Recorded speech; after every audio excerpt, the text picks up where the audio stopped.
So I want to talk today a little bit about the S-curve for technology investment. This is used to model the impact of research and development efforts for new technologies, new products, new processes. The y-axis is the relevant measure of the performance of the technology that you're trying to improve. These are essentially improvements that customers would pay for. This might be reduction in cycle time for a task, reduction in errors, making it more reliable, cutting power consumption, making it smaller, cutting weight out. The x-axis is a measure of the effort that's involved. This might be man hours, this might be dollars, this might be time. It's looking at how much effort and money did you put in for what level of performance improvement you're trying to affect. So in the beginning, you're looking at quite a long tail of effort. You may have from research results or from some anecdotal stories or lab results, proof of an effect or proof of a capability. You're then experimenting. And the most likely result, the reason why that curve is so flat, is the most likely result is we now know another way that probably does not work, right?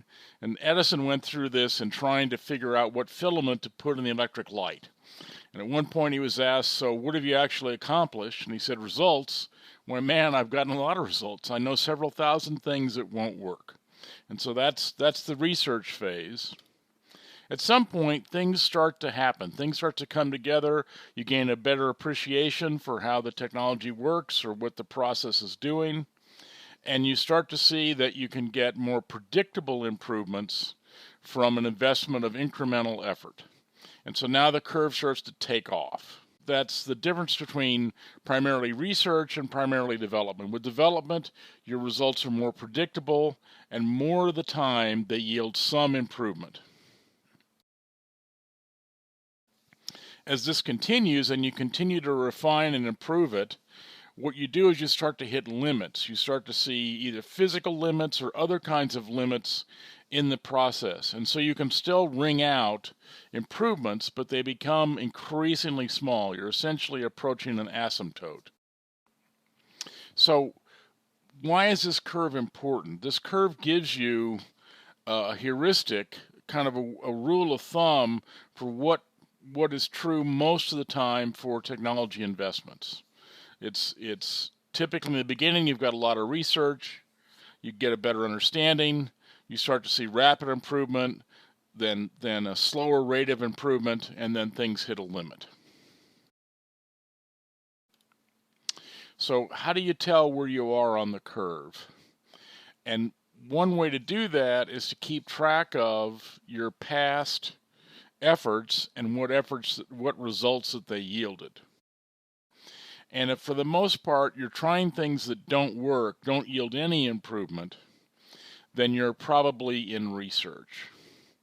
If you're able to predict results, then you're doing more development, you're more in the center part of the curve. One feature of research is that sometimes you'll see pretty significant jumps because all of a sudden something comes together. And then if you look over time, and in the last 3 or 4 time periods, whether it's by month or by quarter or by year, if you say we're investing X, but we're seeing less and less improvement in what the customer is willing to pay for in terms of the relevant performance parameter, then you're probably hitting limits.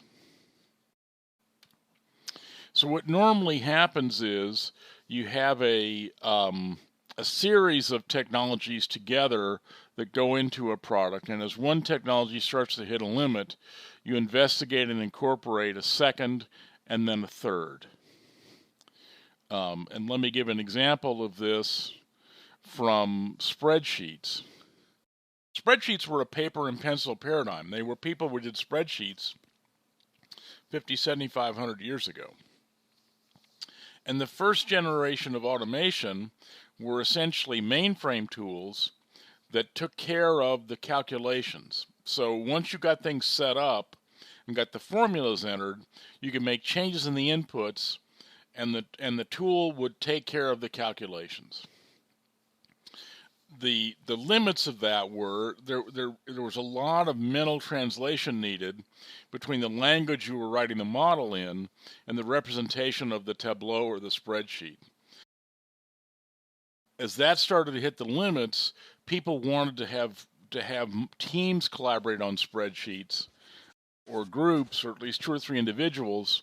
And so as you tried to use like a shared file server or a shared drive, he who saved last saved best, and that it didn't work as well. That led to a 3rd generation of spreadsheets that still use the A1 notation Bricklin developed, but it led to tools like EditGrid and then Google Sheets and Smartsheet. And so there, you see the 3 things. So from the point of view of the customer, you've got this red dotted curve that's giving them options over time that are improving.